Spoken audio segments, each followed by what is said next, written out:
Okay, so we are through with John Henry. Now we will write out whatever. The whole purpose of doing this podcast is Jonathan Pitts, who's with us all the way from Chicago, and he's been doing improv for A long time. 20 Ever since plus I was years. 20 Yeah. years old is when I And you're the started. producer of the world's largest Improv improv festival that Festival, yes. happens every year in Chicago. It Chicago happened- Improv Festival. Yep, it happened for 20 years in a row, and we were the world's largest improv festival. And along with Upright Citizens Brigade's Del Close Marathon, we were probably one of the two most prestigious improv festivals in the world. So basically, the god of improv is right here, ladies and gentlemen. Jonathan Pitts. Thank you for accepting our invitation, Jonathan. Thank Glad you very to be much. here. Yeah. Thank you. I also liked what you said when we were driving to this place about how at the festival you got the world to come to the Yeah, for Chicago. 20 years I Yeah. brought the world to Chicago, and now I'm bringing myself to the world. Awesome. You've completed what, 16 countries? I have now taught and performed in 19 19 countries. countries. That's Yeah. amazing. And in 2018, I was in 41 cities, 17 countries, and I traveled over 120,000 miles. Wow. Wow. So have you also performed in these countries? Yes. Yes. With Yeah, each team. that's that- part of yeah. what's fun about it. Yeah. You know, and some of the shows I'm performing in front of audiences that do not speak English. Mm-hmm. So the shows would be a combination of their native language, English, and silence. Wow. And I've had audience members think that I knew their language. Yeah. Because to me, as improvisers, we all share two languages. We share the language of improvisation, the basic technology, Right. the basic vocabulary. Yeah. Because the basics of yes and are yes and no matter which country you're in. Principle remains the same. Yes. Yeah. And then the other language that we all share is the language of humanity. Right. You know, if they're doing a scene making fun of the mayor, I have no idea what they're saying. But if they're doing a scene about two roommates having an argument, I understand it. Because as humans, we all have Correct. certain similarities and tone of voice and stance and status and how people make eye contact or don't. That's all common to humanity. So even how somebody asks a question, their voice goes up. Mm. So whether or not they're whatever language they're speaking, there's that sound when you ask a question, and there's also that moment at the end of a scene that no matter what language is being spoken, you can go, the energy just dropped there. That's the end. And so to me, when I play with other people, we all know the same language of improv, and we all know the language of humanity. Would you recollect your favorite show thus far? I've had several shows that I really love. Like one of my favorite shows, first ever favorite shows, we were playing in front of 900 people, and having 900 people laughing was amazing. It was this electrical energy. It's like your hair was being... It's such a pulled high back. to see It- the oh, entire audience laughing at. Yes, that much a energy. good It's like, scene. you can't sleep the rest of the night because you're like... Yeah, you're high. Yeah. So shows like that. And then now some of my favorite shows are when working with other people, we've achieved something that we didn't know if we were going to achieve. Like I love being able to... I performed in the Edinburgh Fringe Festival this last year, and we did 21 shows in 19 days, and I was performing with a Scottish improv group. And we were doing Wow. their form, and then we would have some guests come in from the UK. And so every day it was cool to see, can we do this? And can I help make a UK audience laugh just being an American? Yeah. And get them to respond. And so I, being able to do shows with people from different countries are some of my favorite shows because it's a real challenge to be able to connect and create Yes. with people in another country It's a different culture. and a different culture and find the ways to connect on that. That's awesome. Yeah. Savin, a question to you. You organize workshops and design thinkings, basically your professional sphere. You think improv has benefited you in your respective profession? So, absolutely, it's a great question, Prithvi. So, Thank you! so one of the things, in fact, yesterday I met one of the managing directors of a very big company. It's a global firm, and one of the things he spoke about is the next generation leaders in his company do not have what he called as an executive presence or ability to deal with ambiguity. And as he was speaking about these things, so executive presence is nothing but the energy you bring to every meeting you go to, or the presence you feel before a leader speaks, or the vision when it's shared, how do you as a listener embrace it? So, and I could think of everything that we learned in improv is so powerful in both these spheres, whether it is confidence And ambiguity. and Yeah. dealing with ambiguity. You don't know what's going to happen, and You can go this way or that way. Yeah. That's one of the things I end up trying to teach a lot is that, Yeah. you know, learning to become patient with ambiguity. Yeah. Because that first minute of a scene, you don't know yet what is happening. Yeah. And if you freak out at the ambiguity, Yeah. you're done. That Yeah. scene's, you can't get it through that scene or that game. Yeah. But having the patience to be open to accepting the ambiguity and bring it in and then be able to navigate it is what makes all the difference. I've been listening to Prithvi for a very long time as a radio He jockey. loves my shows, by the way. Good. I didn't say that. I heard him say it, so it must be true. I'm yes-anding him. Yeah, thank you. Thank So- God for the improv language. And 2 years back, we Yeah. started improvising together Yeah. with the entire team of Indian Improv Tribe. And a question to you: how has improv helped you in your sphere? RJing, you've been anchoring some massive shows on stage. Yeah. So how has that changed your life? It has changed my expression. I'm a creature of habit. Yeah. I rehearse and rehearse and rehearse a lot. And yet you're so bad. Yeah. So, but after improv, I must honestly admit, I have rehearsed less. I've been a lot more calmer, even on stage when I'm emceeing events or even on air. Sure. Plus, I have now begun to enjoy improv on stage when you perform and go to stage. Yeah, that takes a while. Yes, that Sincerely, it's it takes- it's still yeah.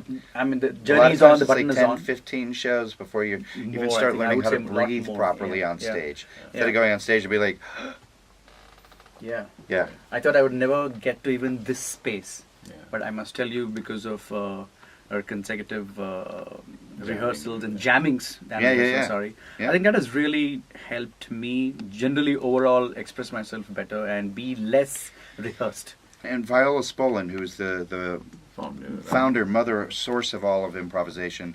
She, for anyone who doesn't know, she created the first 200 improv games from 1945 to 1955, and she created working with children in Chicago, working with immigrant children, which Wow. is, and because it was at a place called the Hull House, and it was all involved in social work, you know, and so the origins of improvisation are working with immigrant children. The exact opposite of what Donald Trump says, just so you know. Yeah. So those 200 games, ultimately, they're all games that allowed you to be transformed. You play the game, you become transformed. And it's all inclusive too. Yes, Right. anybody can play those games. Yeah. It's fantastic. Anybody, any age, any group, anybody can play those games. And in the end, you become a more intuitive person. Awesome. And that is where, over the years, I've learned to trust myself. I trust that my heart voice speaks better than my brain voice. Because my brain voice wants to analysis and analyze, and my heart voice just wants to, like, put it out there. And if I can be just brave enough to open up, Yeah. let my intuition do its Yeah, thing, yeah. it is always much better than anything I would have, like, tried to script out. You know, you covered this on air a while ago when we went on air on Fever. When I asked you who are the people who could take up improv, because I randomly recommend this to anybody and Yep. everybody, whether they want to be a professional improviser or not.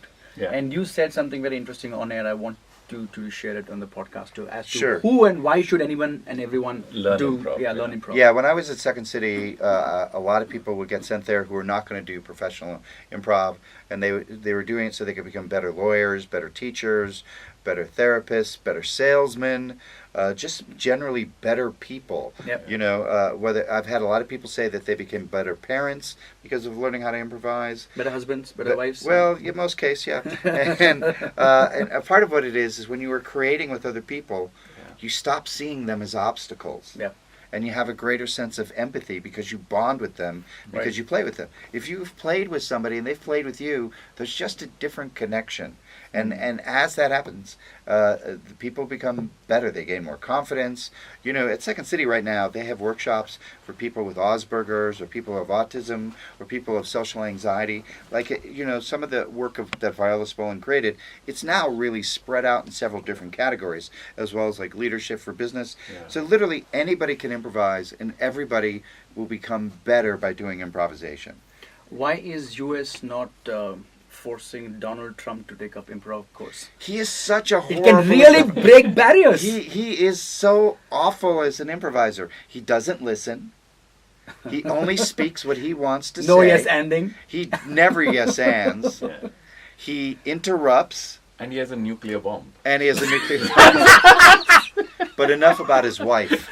You should He totally also- recommend that to him. right? I think it'll make anyone a better human being. Well, yeah. I Staveen mean, has become so much better after improv. Yeah. I actually human think that being. Donald Trump thinks he's a stand-up comic. Yeah.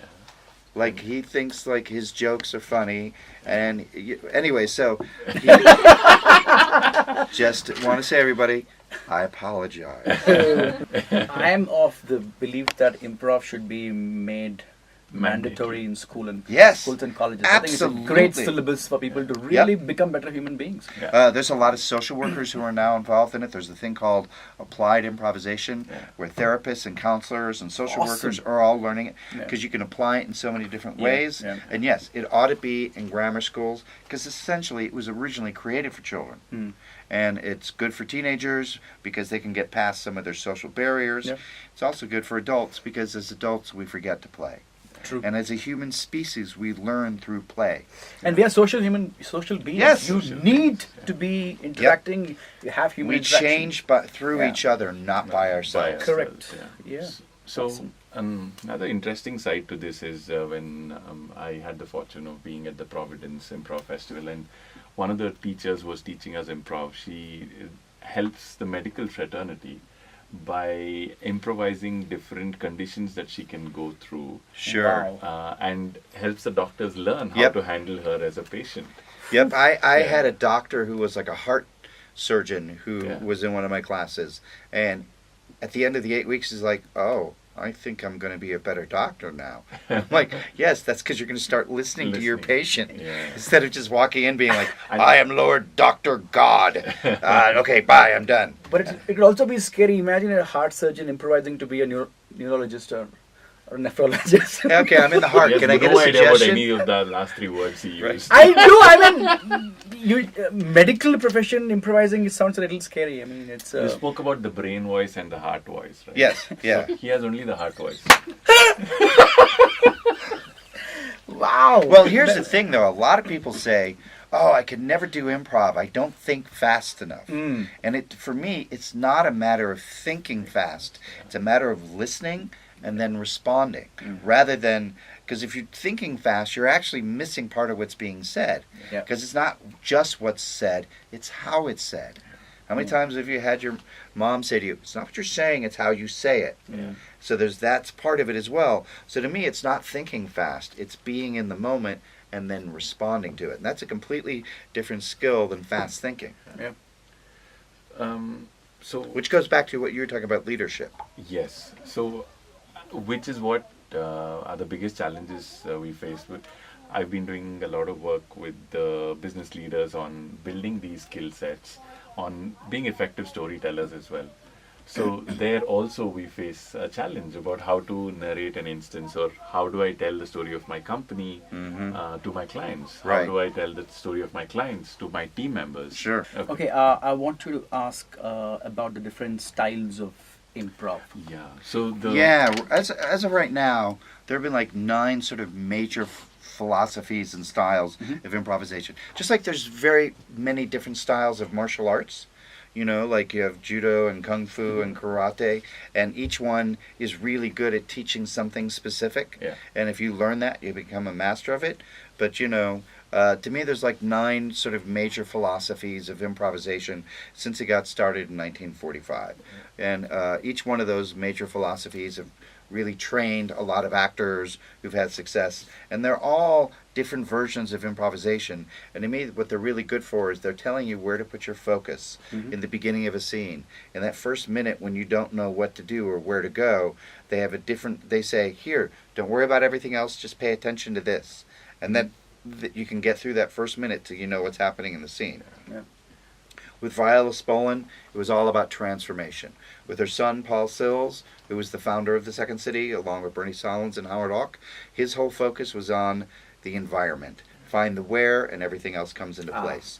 You know, and then you had Del Close, who was very much interested in forms and formats, and if you followed the form, you would find where you had to go. And Keith Johnstone, his whole focus is story and narrative. And there's a guy named Gary Austin who created the Groundlings in L.A. His whole focus was on character work. And Martin DeMott, who was the first artistic director of the Second City Training Center, his whole focus was on relationships. Wow. And Mick Napier created his own form, and his own belief is that if you find what's good for you, you find your deal in the top of the scene, you take care of yourself first, everything else will fall into place. You have Upright Citizens Brigade, who've created the game of the scene. Yeah. If you play the game of the scene, everything else takes care of it. And then you have people who are now starting to develop new ways. There's a thing called organic improv, which sort of combines Viola Spolin's transformations along with a lot of physical movement. So each one of those approaches works. Each one of those ways will get you into a really good scene if you follow it. So just like all those different martial arts, each one is a different skill to focus and master. And then hopefully, if you stay with it long enough, you can become more like Bruce Lee, having learned several different ones, and then you fuse them together, and you become your own master artist. My biggest takeaway from your previous workshop was the fact that when we were stuck in the scene, you made us see that our scenes were so transactional, and you asked us to build relationships in the scene. Yes. That was my biggest takeaway in my first workshop when we with, did with you. Yeah, a lot of people... Building relationships. Because the relationship gets you to the core. Because if you have a good relationship, you'll end up having a good scene. You know, and you'll end up having characters, and you'll have so many other things there if you have a good relationship. And if you have a good relationship, you can also find the game, and you have to have your own strength in order to have a good relationship, because you and the other person, you're like two sides of the same bridge holding it up, and if you're both strong, then you can meet in the middle. Whereas it's very common to, when you're grasping for something, to go into the transactions or negotiations or teach or preach or make it sales. And the thing is, there's, you know, if we're having a scene in which we're having you guys discuss how you're going to separate your business, it's easy to get caught up in thinking that it really matters who gets 60% of the business and who gets 40%, whereas in reality, there is no business. It's just a big game of pretend. What matters is how we see the two of you relating to each other as you're dissolving your business. Awesome. Jonathan? Yeah. Is there anything that you want to tell an upcoming improviser on how they should develop this? Because we do a lot of workshops for newcomers who have just done basics of improv. So I was a student of his workshop. And then we now have a lot of them who finished that. So how can they get better? Is it by more practice, more... Yeah. As with anything else, it's practice, it's repetition, it's just getting more and more comfortable with it. Because the one thing that's really hard to teach is confidence. That's only a gift you can give yourself. And that comes through practice and repetition and more shows and more experience. You know, once you've learned Jazz Hand, there's still so much more to learn. To me, the best people who are ready to learn are the ones who have learned how much more there is to learn. And then they're really open to learning. So come take an improv class, get started, and then know there's more there if you want it. So you spoke about doing more shows, and you've done close to 1,500 over 1,500 improv shows, So we are nowhere close to that number at this stage. Around 300 now? Yeah. Roughly. Close to, I guess. Yeah, we are about 200 odd. Congratulations, shows yeah. Overall. Yeah, I mean, I'm congratulations. talking about including our scripted bits. No, still. Yeah. Yeah. And so that's just being on stage more often gives Yeah. us that confidence and You're right. so on. Just like you doing the show Yeah. every day, you Yes. get more and more confident. True. Yeah. Yeah, because that's you something that might have bothered you when you first started. Of Yeah. course. You're like now, like I Oh, got yes. this. Da, da, da, da, da. Yeah. Yeah. I mean, this you still learn on a daily basis. Right. Yeah. Yeah. So do you remember any of your worst shows? Yes. And why? Oh, it's very clear why. The worst show that I was ever in was in Albuquerque, New Mexico, and we had an improv group out there, and we did 250 shows in 2.5 years. So we did a lot of shows. Wow. But the one show that we did, we were hired to appear at the Tingley Coliseum, which is a 5,000 seat venue, and they hired us to be the opening act for 3 rhythm and blues funk bands. Wow. Because, you know, contrast rhythm and blues mix. funk bands always need an improv group to get them going. And so it was like Atlantic Star, the Barkays, and a third group that I can't remember. And they hired us and they told us, okay, you have to do 10 minutes. And if you don't complete the 10 minutes, we're not paying you. So we went on stage. And the whole audience is African American and Indian American, and by Indian I mean Native American, and the house is full, and they're like, "Ladies and gentlemen, welcome to the stage, Albuquerque's very own Phantasmagoria." I was like, "Yay!" We come out predominantly this white improv group. They're like, "What?" And they're like, "Hey, everybody, we're going to do some improv," and that's when they started booing. Oh no! The very beginning. Yeah. Oh damn! And they And pretty 5,000 much people. booed for the whole 10 minutes. Are you serious? Yeah, 5,000 people booing for 10 minutes. We later found out one of the rumors that happened was that the upper deck had heard we were the replacement for one of the 3 bands. No. And also, they used us to do the live mic check. I can't believe this. Oh my So, god. and we're doing this show, and people are booing us, and the security guards are holding people back. And one of the guys looks at us. I still remember. He yells, "Get the F off the stage!" And I was like, "We can't. We have to get paid. 10 full minutes. 10 minutes is not up yet." Yeah. So the Wow. only time they didn't boo is when we went, "Ladies and gentlemen, we have one more thing to do," and they went, "Yay!" That was your first applause break. Right, and we're like, "And we're gonna improvise a song." Boo! Oh lord. We left and we're like all shaking and like it was traumatic. I mean, 5,000 people booing at you for 10 minutes is 10 minutes. traumatic. It is. Yeah, and we went, "Well, that which doesn't kill you makes you stronger."